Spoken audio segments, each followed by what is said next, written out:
Trump calls for major cut in U.S.-South Korea military drills. Vietnam and Germany cooperate in investigation into Vietnam Airlines Flight VN34 incident.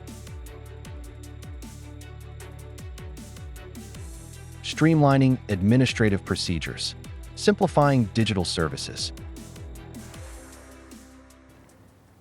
Hello, so good to see you again in today's news. I'm Hong Yin, and here we go, the first headline of the show.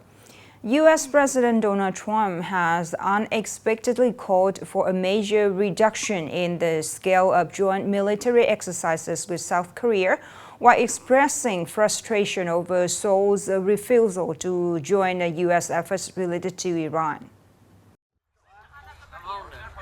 In a post on Truth Social, President Trump said it was too late to cancel the exercises altogether, but that he was not happy the U.S. had previously agreed to take part. He said he had instructed Defense Secretary Pete Hegseth to significantly scale back the activities. Trump argued that the drills are not only costly, but also send an inappropriate and hostile signal. The U.S. president linked the issue to South Korea's position on the U.S.-Israel conflict with Iran, saying he recently asked his South Korean counterpart whether Seoul wanted to join U.S. efforts to denuclearize the Islamic Republic of Iran, but South Korea declined. The annual Ulchi Freedom Shield joint military exercise is scheduled to take place from August 17th to 27th.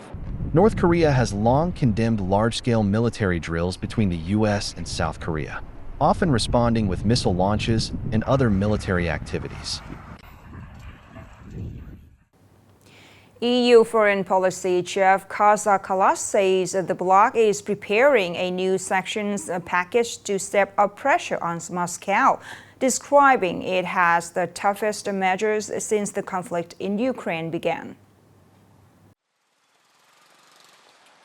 Kallas said EU sanctions have already inflicted significant damage on Russia, costing the country more than €1 trillion, or around $1.16 trillion US. She said the new package is expected to be unveiled this autumn, stressing that pressure must continue to increase until Moscow ends the war. In July, the EU adopted its latest sanctions package against Russia, tightening restrictions on the country's banking sector and cryptocurrency networks. The move comes as missile and drone attacks between Russia and Ukraine continue to intensify. Vietnam's Civil Aviation Authority has reported an incident involving Vietnam Airlines flight VN34 at Munich Airport, Germany, on August 15th. The authority is working with the German investigators and has asked for relevant information on the incident and the ongoing investigation. According to Vietnam Airlines, Flight VN34 was scheduled to fly from Munich to Hanoi by International Airport, departing at around 1:57 p.m. local time on August 15th. After takeoff, the flight crew received a warning indicating that the aircraft's tail may have struck the runway, along with a tire pressure warning. The pilots immediately notified air traffic control and decided to return to Munich Airport for a technical inspection. All 271 passengers and 16 crew members were safe, with no injuries reported.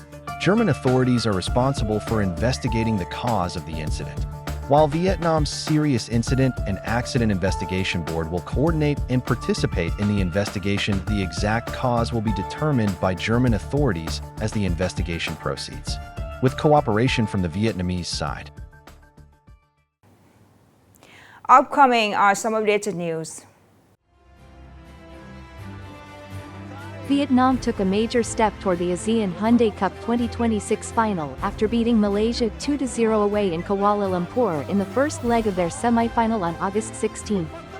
After a goalless first half with few clear chances, Nguyen Xuan Son broke the deadlock in the 55th minute with a fine header.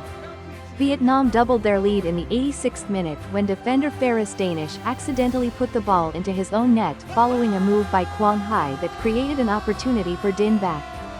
The 2-0 victory gives Vietnam a significant advantage ahead of the second leg at My Dinh Stadium on August 19.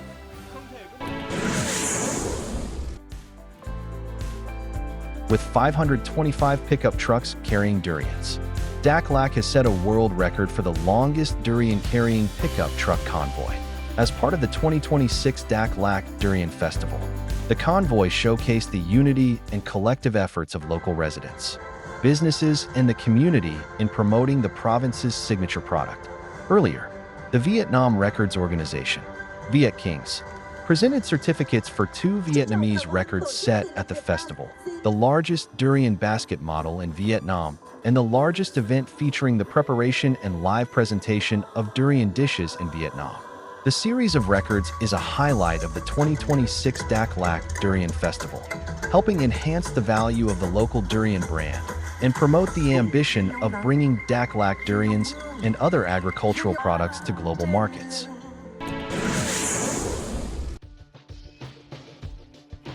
The Nguyen Provincial People's Committee has issued decision number 3686, allowing Zone B of Tho Loc Industrial Park to proactively secure common construction materials for the project.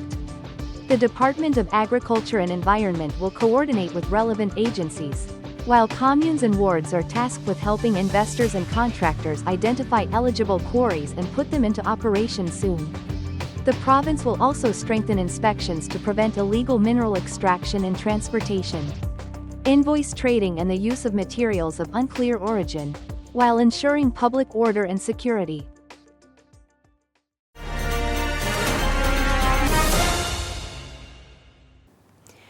Digital transformation is not simply about moving administrative procedures online. More importantly, it means making them easier for people to access and complete without requiring them to provide information that government agencies already have. Khmer authorities are closest to the people and deal directly with administrative procedures. So tackling the problems at local level is an important step towards making digital transformation more effectively. You can find more in the story today. For Mrs. Phan Thi Hien, applying for a land use rights certificate at the Nguyen Thanh Commune Public Administration Service Center initially caused some concern. There, however, staff guided her through the process of completing and submitting her application online.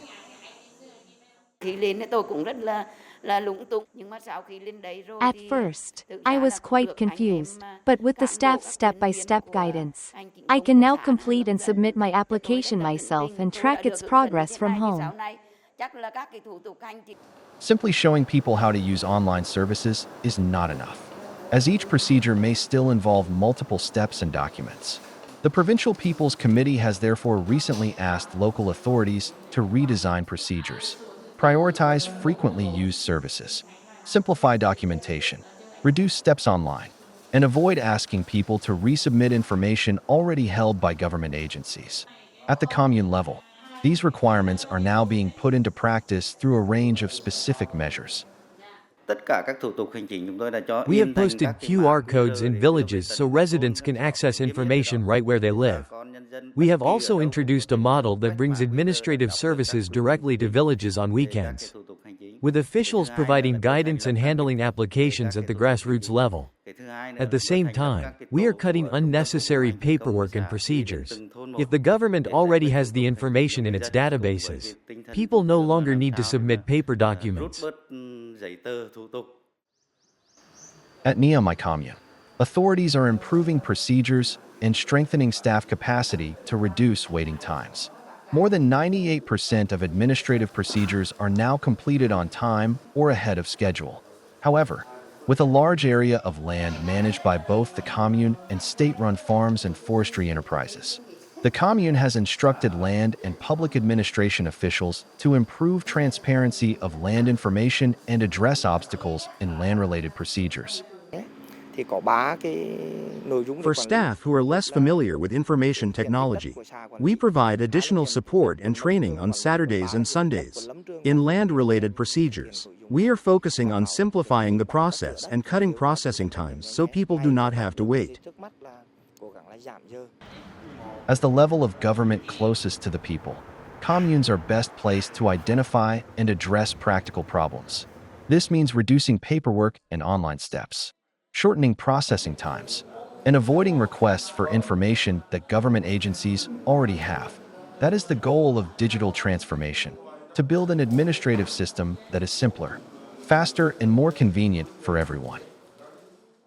The last story just ended our news today. Thank you so much for your attention. Goodbye for now.